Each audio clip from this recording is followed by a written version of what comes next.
বন্ধুরা, আজকে এই গরমে আমি তোমাদের সাথে মিষ্টি কুমড়ার পাতুরি সর্ষে দিয়ে রেসিপিটা শেয়ার করব।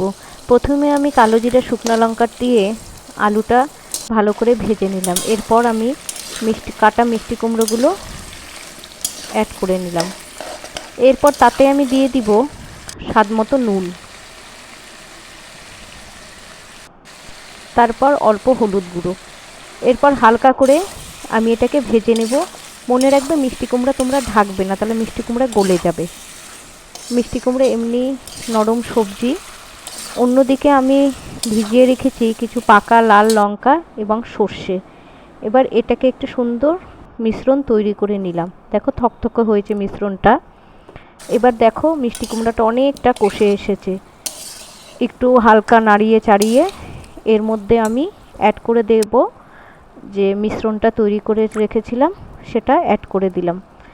এর মধ্যে বেশি জল দেবে না, জল দিলে মিষ্টি কুমড়াটা গলে যাবে। হালকা গরম জল তোমরা দিতে পারো। আর রান্নাটা পুরো না ঢেকেই হবে। স্বাদ মতো দিয়ে দিলাম চিনি। দেখো একটা থকথকে হয়েছে।